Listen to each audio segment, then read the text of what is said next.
인자하심을 베푸시고 밤에는 그의 찬송이 내게 있어 생명의 하나님께 기도하리로다. 내 반석이신 하나님께 말하기를 어찌하여 나를 잊으셨나이까? 내가 어찌하여 원수의 압제로 말미암아 슬프게 다니나이까 하리로다. 내 뼈를 찌르는 칼같이 내 대적이 나를 비방하여 늘 내게 말하기를 내 하나님이 어디 있느냐 하도다. 내 영혼아, 내가 어찌하여 낙심하며 어찌하여 내 속에서 불안해하는가?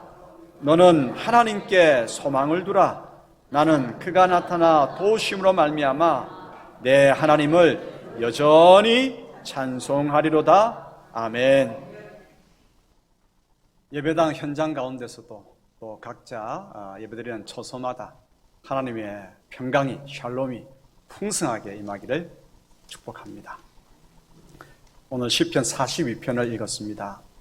시편 42편의 배경은 이러합니다.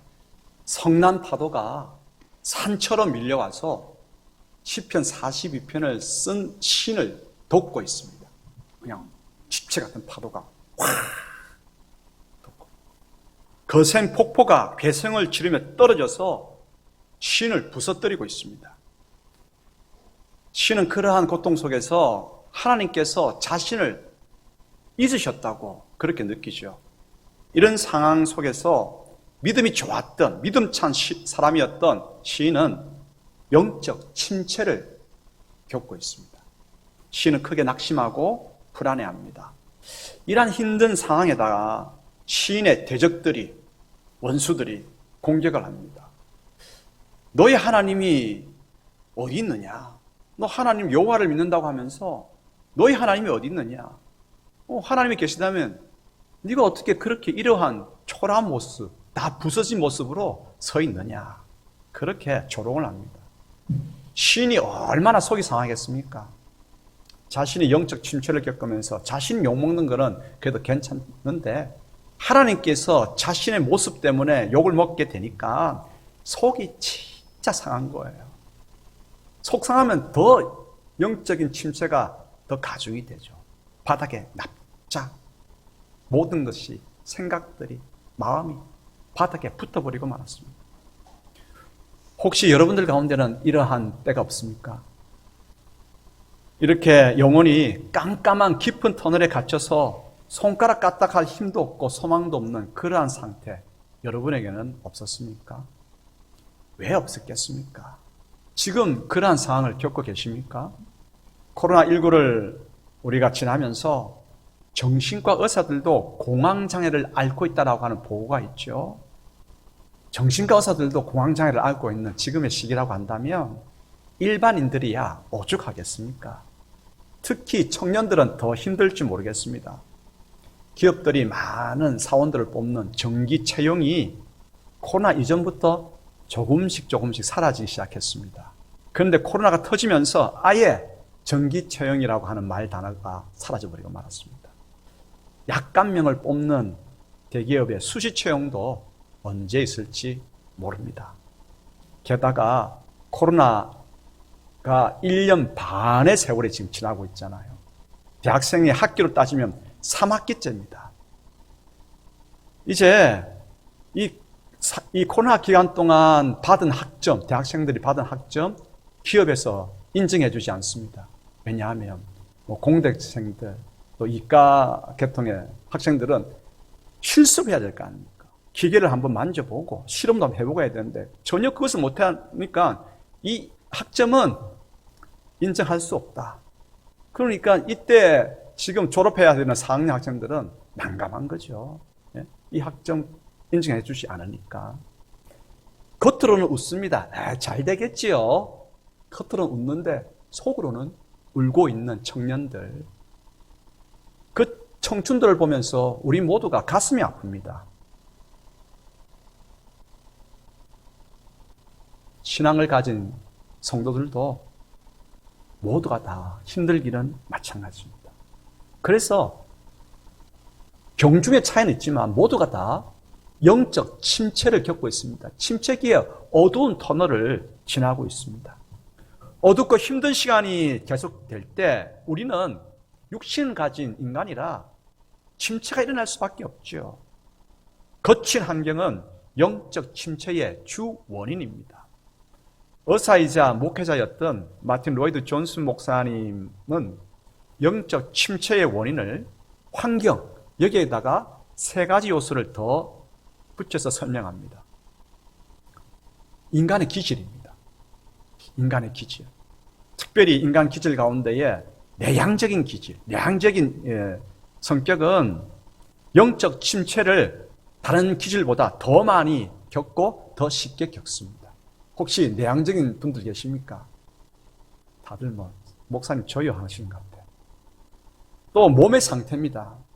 육신이 고단하고 질병이 있을 때면 영적 침체는 더 쉽게, 더 자주 옵니다.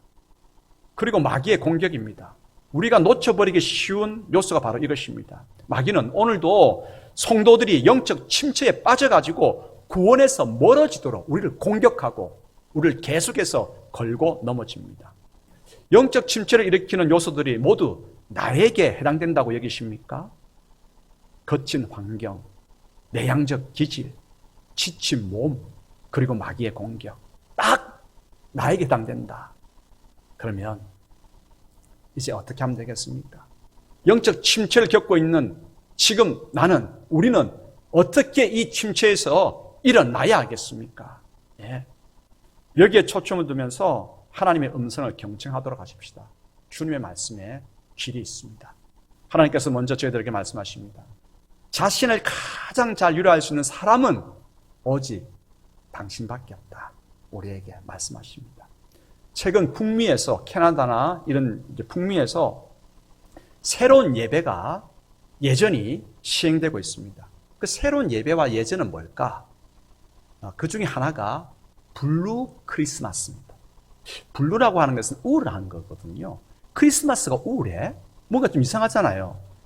보통 크리스마스는 대림절로 시작해서 대림절, 주님의 오심을 기다리고 그래서 기대가 있고 기쁨이 있고 소망이 넘치는 그런 시기입니다. 그런 때가 크리스마스 아닙니까? 하지만 기뻐하는 사람들 가운데에 기뻐할 수 없는 사람도 있습니다. 사랑하는 이를 떠나보내며 깊은 상실감을 겪은 이들, 지금 겪고 있는 그러한 사람들, 중한 질병에 고통받고 있는 사람들, 실직과 경제 문제로 힘든 사람들, 이런 사람들은 기뻐하는 크리스마스 절기에, 대림절기에 기뻐할 수 없습니다. 블루 크리스마스는 이런 사람들이 크리스마스 날 함께 모여서 솔직하게 자신이 겪고 있는 슬픔의 상황을 이야기를 합니다. 들려주고 듣고 경청합니다. 그러면서 서로 격려하고 하나님께서 주시는 희망의 말씀을 붙듭니다. 이것을 목적으로 하는 예배가 예전이 블루 크리스마스입니다. 힘든 상황에 처한 사람이 억지로 기쁜 표정을 짓는다고 어느 정도는 가능하겠죠. 하지만 진짜 기쁠 수는 없습니다. 기쁜 찬송을 부른다 할지라도 인간 내면의 깊은 슬픔과 상실감과 고독의 문제는 온전히 치유되지 않습니다. 어떻게 하면 되겠습니까? 오히려 슬픔, 상실감, 고독, 연약함을 드러내야 합니다. 드러내놓고 누군가가 위로해 줄 때 치유의 역사가 일어나죠. 털어놓아야 합니다. 누군가의 동감을 얻을 때 위로가 시작되기 때문이죠. 그래서 요즘 책은요, 어떤 책이 잘 팔리느냐? 동감의 제목을 가진 책이 잘 팔립니다. 예를 들면 이런 책 제목이죠. 아프니까 청춘이다. 흔들리니까 청춘이다. 제목만 들어도 청년들이 위로를 받지 않겠습니까? 힐링이 되는 거죠. 나에게 있어서 나를 가장 잘 아는 사람 누구겠습니까? 형제요? 엄마요? 누구겠습니까? 나를 가장 잘 아는 사람은? 나를 가장 잘 아는 사람은 그래도 납니다. 그렇지요? 내가 내 자신을 가장 잘 압니다. 우리가 우리 자신의 상실감과 슬픔과 고독감과 영적 침체에 대해서 내가 내 자신에게 동감해 주는 거예요. 나를 토닥토닥거리고 안아주는 거예요. 내가 내 자신을 가장 잘 알고 동감해 주고 위로해 줄 수 있기 때문에 그런 것입니다. 시편 42편 5절 다시 읽겠습니다. 내 영혼아, 내가 어찌하여 낙심하며 어찌하여 내 속에서 불안해하는가? 너는 하나님께 소망을 두라. 그가 나타나 도우시는 말미암아 내가 여전히 찬송하리로다. 여기 보면 주어를 보십시오. 내가, 내게, 나는, 너는, 그렇단 말이죠. 왜 갑자기 나, 너가 왔다 갔다 할까요? 누가 누구에게 지금 이야기하는 걸까요? 헷갈리죠? 헷갈린다 좀 해보시기 바랍니다. 그렇죠? 이건 왜 그렇느냐? 큰 상실감과 영적 침체를 겪고 있는 시인이 자기 자신을 다독이는 말입니다. 자기 자신에게 용기를 주고 하나님께로 나아가자. 하나님을 바라보자. 자기 자신을 토닥하는 바로 이 이야기입니다. 그래서 내가 내 자신에게 말을 걸고 내 자신이 나에게 말을 걸도록 하는 이 방법은 참으로 중요합니다. 그래서 우리는 한번 오늘부터 이렇게 한번 힘든 나에게 이렇게 한번 말해 보십시다. 몸에 질병이 있고 지칠 때는 침체가 찾아오는 법이래. 힘내. 기질적으로 내향적인 사람은 더 쉽게 가라앉는 법이래. 괜찮아. 이렇게 한번 해보십시다. 괜찮아, 괜찮아. 낙심하지 마. 내가 나에게 이렇게 이야기하면 나는 또 나에게 이렇게 이야기합니다. 정말 그럴까? 그러면 또 나는 내 자신에게 이야기해야 되죠. 그럼 내가 내 자신에게 묻고 답하고 토닥 해주시길 바랍니다. 한번 해보십시다. 그냥 속으로 하시면서 이렇게 토닥. 아이고 힘들었다. 이렇게 손으로 해보십시다. 아이고 힘들었다. 이것만 해도 좀 마음이 좀 위로받는 안 같습니까? 하나님께서 시편 42편을 통해서 너희는 이렇게 하라고 말씀하십니다. 너 자신을 가장 위로할 수 있는 사람이 바로 너지 않냐? 네가 너를 동감해 주지 않고 너를 위로해 주지 않으면 세상도 너를 위로하거나 동감해 주지 않는다 말씀하십니다. 이렇게 우리가 우리 자신에게 토닥여 주고 위로해 주십시다. 그러면 힘을 얻고 승리할 수 있습니다. 그리고 우리 자신의 손을 잡고 이렇게 이야기하십시다. 있는 모습 그대로 우리 하나님께 가자. 손잡고 하나님께 가자. 이렇게 이야기하십시다. 상실감도 슬픔도 고독감도 전혀 소망이 없는 모습도 무력감도 움직일 수 없는 그런 상태도 그대로 가지고 하나님께 가자. 하나님께 갈 때 소망이 있기 때문에 내 자신에게 내 자신의 지친 영적 침체에 빠진 손에도 힘이 없어. 그 손을 잡고 가자. 하나님께로. 그렇게 여러분 자신을 이끄시기를 바랍니다. 하나님께서 우리가 우리 자신의 손을 잡고 나올 때에 우리의 소리를 들으십니다. 상실의 그 아픔의 소리를 들으십니다. 소망 없는 그 무력감의 절망의 소리를 들으시며 하나님께서 일어나셔서 하나님 얼굴의 빛을 우리 가운데 비추어 주십니다. 두 번째 교훈입니다. 하나님께서는 영적 침체에 빠져서 고난 육신, 우리 고난 육신을 회복시켜 주시는 하나님이십니다. 육신이 고단하면요, 신경이 날카로워집니다. 쉽게 스트레스를 받고 쉽게 탈출합니다. 육신이 약하면. 그래서 영적 침체를 더 많이 겪게 되죠. 엘리야 선지자는 갈멜산에서 우상 선지자 850명과 홀로 싸워서 승리했습니다. 850대 1. 대단하지 않습니까? 영적 승리를 냈습니다. 그런데 그 영적 전투에서 혼자 싸우다 보니까 체력을 다 소진해버리고 말았습니다. 엘리야는 탈진 직전이었습니다.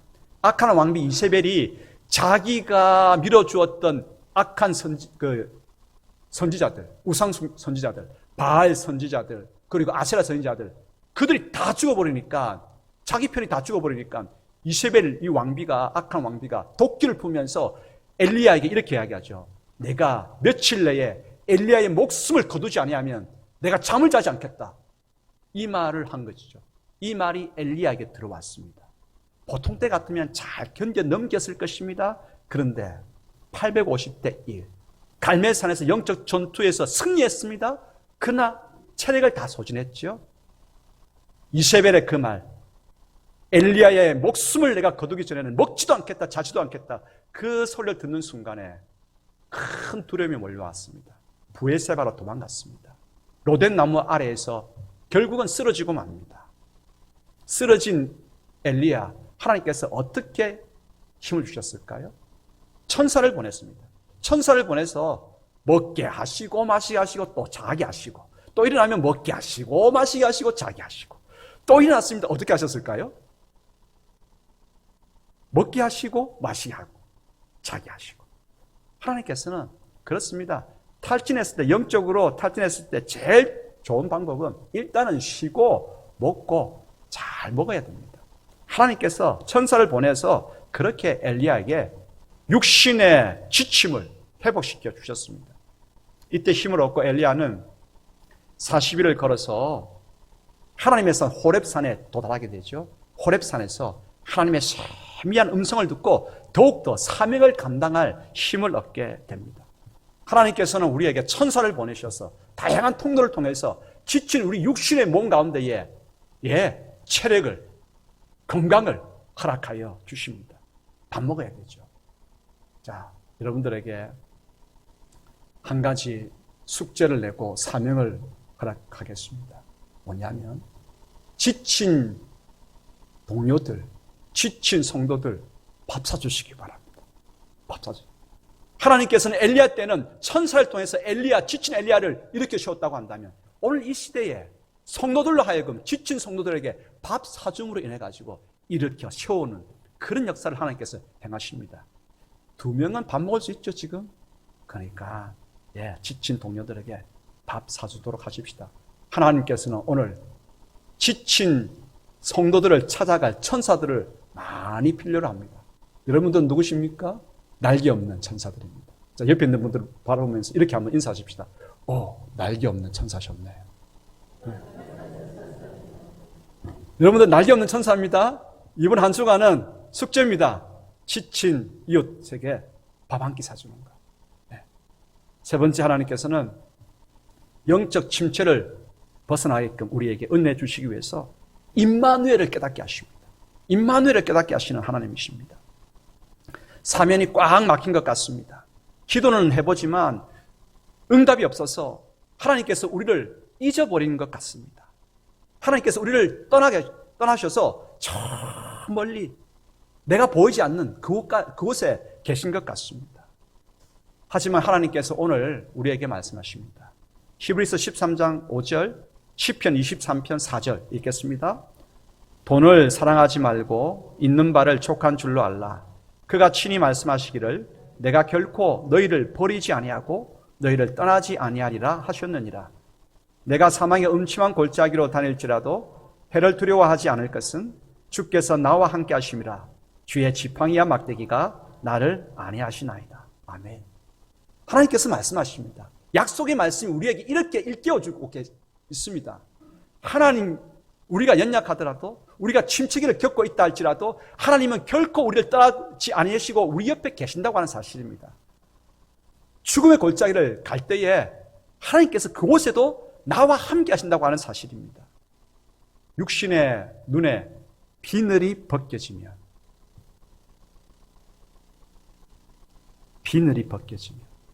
보이는 분이 계십니다. 누가 보입니까? 내 옆에 예수님께서, 주님께서 계신다고 하는 사실을 발견하게 됩니다. 주님, 언제 여기 계셨었어요? 그때 주님께서 말씀하시죠. 나는 너를 떠난 적 없다. 떠난 적이 없다 하고 말씀하십니다. 그 주님을 우리는 발견하게 됩니다. 이제 내 옆에 계신 그 주님을 바라봐야 합니다.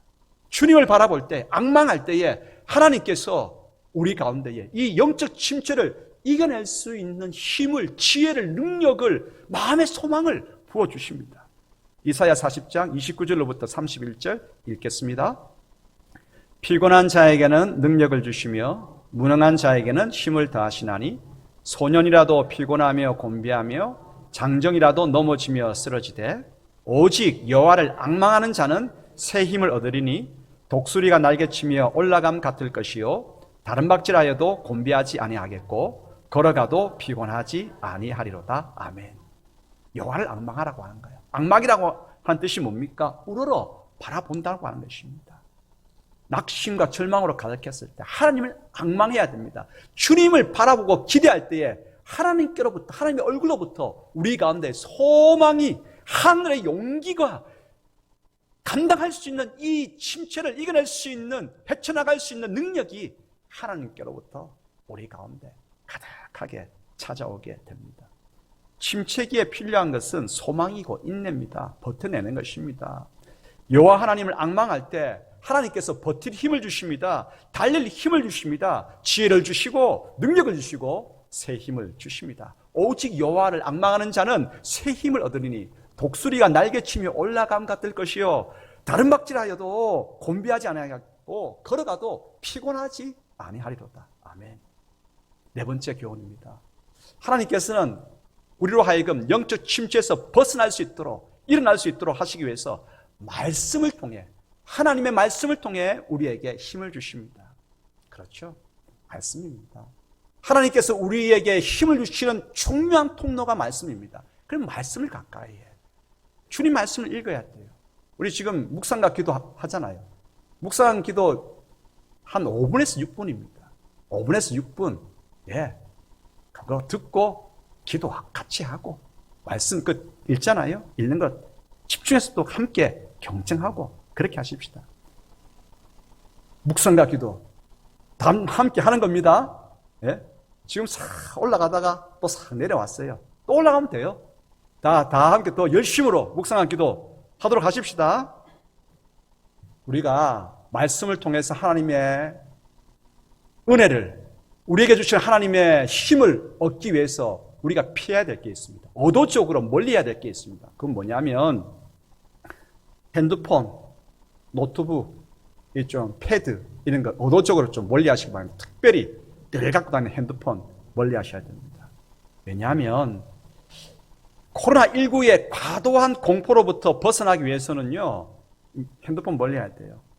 왜냐하면 코로나19 오늘 몇 명 감염됐는가 보기 위해서 아침에 보고 중간에 또 보고 점심에 보고 또 보고 간식 먹으면서 보고 저녁에 보고 부산에 난구에 23명 25명 어이구 전국적으로 700명 어떻게 할까나 마음이 그냥 올라갔다가 내려갔다가 이 숫자 때문에 여러분 코로나 포비아라고 하는 말이 있잖아요.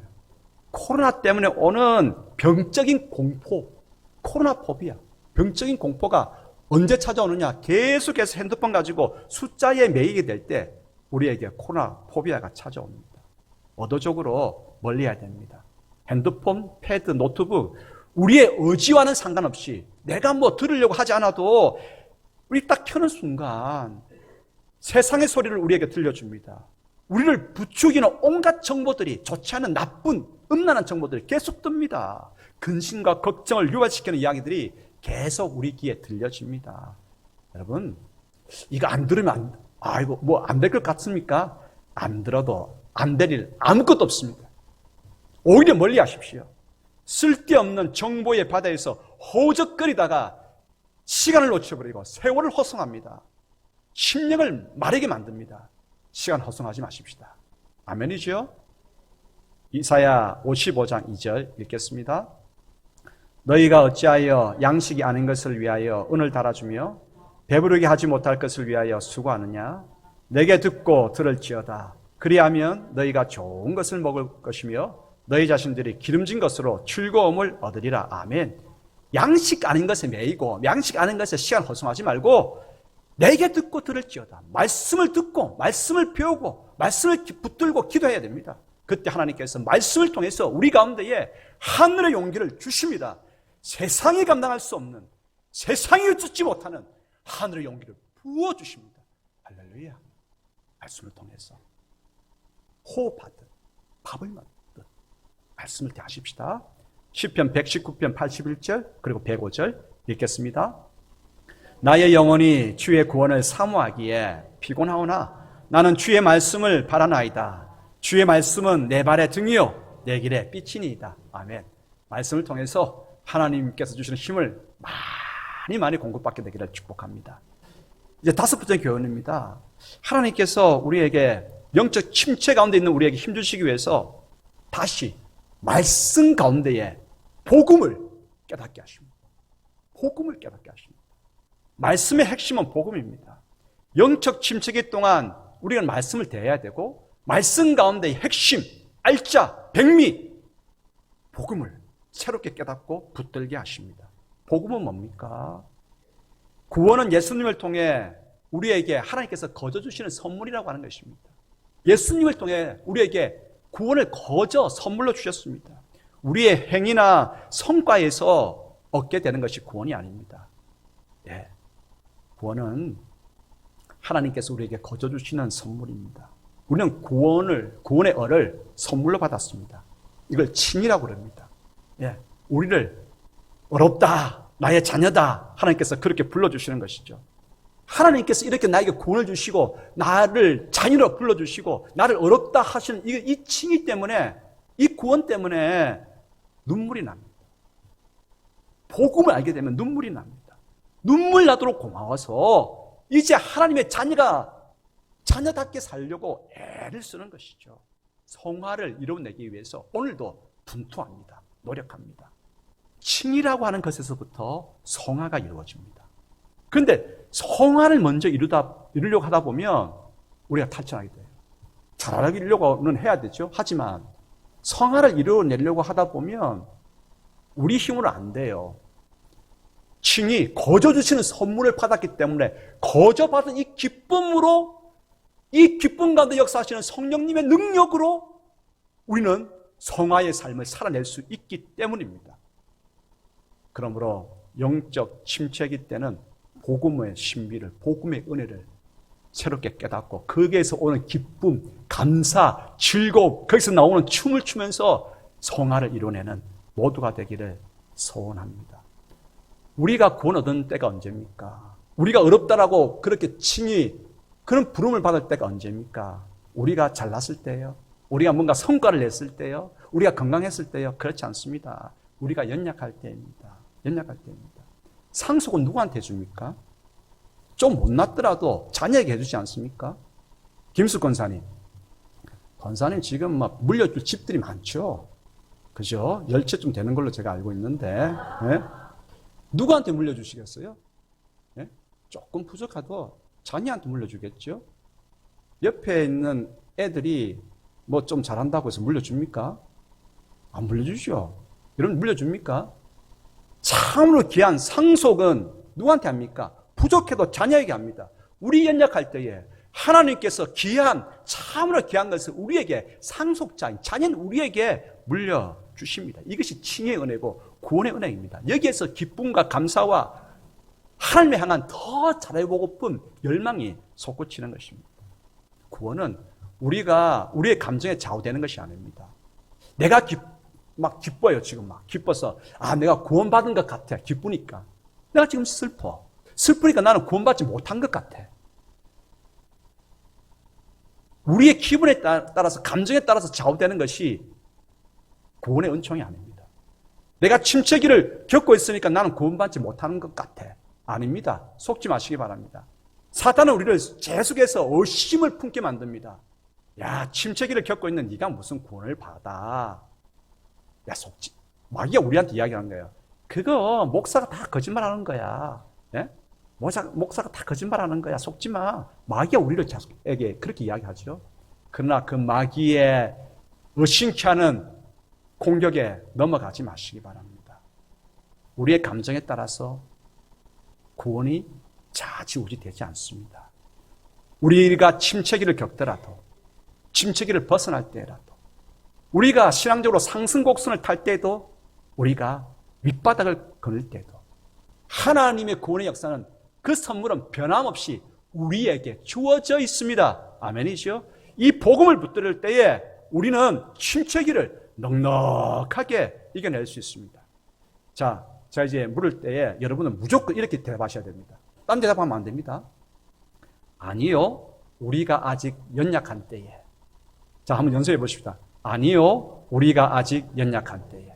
한 번 더 해봅시다. 크게. 아니요, 우리가 아직 연약한 때에. 자, 제가 질문하겠습니다. 구원은 내가 성과를 냈기 때문에 얻었나요? 칭의는 내가 거룩하기 때문에 얻었나요? 그렇습니다. 내가 연약한 때라도 하나님께서는 나를 어렵다 일컬어 주셨고, 내가 연약할 때에 나에게는 성과가 아무것도 없을 때라도 너는 내 자녀라고 말씀해 주십니다. 침체기를 겪고 있는 사람들이 볼 때 아이고 찌질하다 그렇게 루저처럼 보인다 할지라도, 실패자처럼 보인다 할지라도 바로 그러한 때에 하나님께서는 말씀하십니다. 너는 내 아들이다, 내 딸이다 말씀하십니다. 침체기를 겪고 있을 때에 복음을 붙들면 복음이 주는 힘으로 이겨낼 수 있습니다. 마귀는 계속 우리를 참수하지요, 공격하지요. 그럴 때에 담대히 맞서서 우리는 이렇게 선포하십시다. 자, 방송실 보여주십시오. 선포문 같이 한번 읽으면서 우리 선포해 보도록 하십시다. 읽겠습니다. 마귀야, 너는 아직 모르는 것이 있구나. 내가 참수하는 것보다 나는 더 죄인이다. 하지만 나의 모든 죄는 해결되었다. 그리스도의 피가 우리의 모든 죄를 다 덮어주셨다.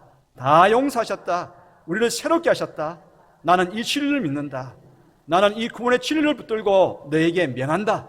하나님, 나를 참수하는 저 마귀를 꾸짖어 주십시오. 나를 결박하려고 달려든 너 사탄아, 오히려 내가 십자가로 결박되어 물러갈지어다. 악한 어둠의 영아 물러날지어다. 할렐루야. 네. 이제 하나님께서 마지막으로 말씀하십니다.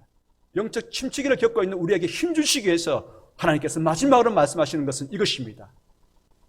익주야, 너만 침체를 겪고 있는 게 아니야.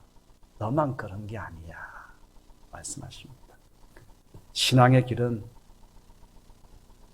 윗물과 썰물이 오가는 과정입니다. 채워지면 빠져나가기도 합니다. 높아지기도 하고 낮아지기도 합니다. 밝았다가 어두워지기도 합니다. 그런데 하나님께서는 이 모든 때를 아름답게 하십니다. 모든 것을 합력하여 선을 이루게 하십니다. 신앙의 여정에서 세찬 풍랑으로 인해 영적 침체를 혹독하게 겪고 있을 때 나는 모든 것을 잃고 말겠다, 그런 두려움에 빠집니다. 하지만 하나님께서는 이 때를 통해 우리로 하여금 깊은 믿음으로 들어가게 하십니다. 위기를 기회로 삼으시는 분이 하나님이십니다. 전도서 3장 4절 그리고 11절 읽겠습니다. 울 때가 있고 웃을 때가 있으며 슬퍼할 때가 있고 춤출 때가 있으며 하나님이 모든 것을 지으시되 때를 따라 아름답게 하셨고. 아멘. 나 혼자 이 영적 침체를 겪고 있는 참으로 미련하고 어리석고 불쌍한 사람인 줄 알았습니다. 그런데 오늘 하나님께서 말씀하십니다. 너만 그런 게 아니야. 모든 사람에게 다 이런 침체기도 있고 상승 곡선을 탈 때도 있어. 예. 장로이십니까? 목사이십니까? 목사는 저밖에 해당이 안 되네요. 집사이십니까? 권사이십니까? 그런데도 영적 침체에 빠져 있으니까 참 못났다고 내 스스로가 수치심과 죄책감과 외로움에 빠집니다. 마귀는 이것을 물고 늘어지면서 그래가지고 네가 뭘 하겠어? 계속 공격을 합니다. 하지만 이 모든 것들을 던져버리십시오. 수치감을 던져버리십시오. 죄책감을 던져버리십시오. 외로움을 던져버리십시오. 주님께서 뭐라고 말씀하십니까? 그래도 너는 내 아들이다, 내 딸이다. 나는 너를 향해서 내 얼굴에 빛을 비출 것이다 말씀하십니다. 그리고 이 침체의 길을 아름답게 하실 것이라고 말씀하십니다. 모세 보십시다. 엘리야를 보십시다. 사도 바울을 보십시다. 사도 요한을 보십시다. 모두가 영적 침체의 길을 겪었습니다. 2000년 교회 역사 가운데서 위대한 인물들은 다 영적 침체의 길을 겪었습니다. 예, 마틴 루터도 겪었습니다. 칼빈도 겪었습니다. 그리고 설교의 황태작을 하는 스펄전 목사도 겪었습니다. 지금 여기에 선 저도 겪고 있습니다. 여러분, 혼자 겪는 게 아닙니다. 모두가 다 겪고 있는 것입니다. 모두가 다 함께 겪고 있다. 여기에서부터 힘을 얻는 것입니다. 옆에 있는 분들에게 이렇게 한번 물어보시기 바랍니다. 집사님도 영적 침체를 겪었어? 자, 그러면 이렇게 대답해 보시기 바랍니다. 그럼요. 이제 여러분들이 저에게 한번 질문해 보시기 바랍니다. 목사님도 그러셨어요? 아이, 부끄럽게 왜 물으셔요? 여러분들에게 고백할 게 있습니다. 저는 목사이기 때문에 더 많은 영적 침체를 겪습니다. 아닌 척 할 뿐입니다. 여러분들에게 민폐를 안 끼치기 위해서. 여러분, 혼자만 그런 것 아닙니다. 힘을 내십시오. 하나님께서 지금 말씀하십니다. 너 혼자만 그런 것 아니다. 힘내라. 너 혼자만 그런 것 아니다. 힘내라. 내가 너 옆에 있다고 하나님께서 말씀하십니다. 힘내라고 말씀하십니다. 이때를 하나님께서는 참으로 아름답게 빚어 주실 것입니다. 우리 삶이 꽃길만 있다면 얼마나 좋겠습니까? 하지만 현실은 거센 파도와 폭포가 우리를 부서뜨리는, 그래서 영적 침체를 겪습니다. 하지만 기억하십시다. 하나님께서 영적 침체를 겪고 있는 우리들에게 새 힘을 주십니다. 하늘의 능력을 주십니다. 신이 일어나셔서 하나님의 얼굴의 빛을 환하게 비춰주십니다. 어둠은 물러갑니다. 두려움의 어둠은 물러갑니다. 공포는 물러갑니다. 절망은 물러갑니다. 희망이 솟구치고 소망이 솟구치고 하나님과 함께 하나님의 역사를 맛볼 그날을 꿈꾸게 됩니다. 여러분들에게 이 놀라운 은혜가 주어졌습니다. 주님과 함께 나아가도록 하십시다. 결단하십시다. 결단하며 시편 42편 11절 읽겠습니다. 내 영혼아, 내가 어찌하여 낙심하며 어찌하여 내 속에서 불안해하는가? 너는 하나님께 소망을 둬라. 나는 그가 나타나 도심으로 말미암아 내 하나님을 여전히 찬송하리로다. 할렐루야. 오늘은 기도 대신 내가 찬송하리로다 했으니까 우리 찬송하십시다. 시편 42편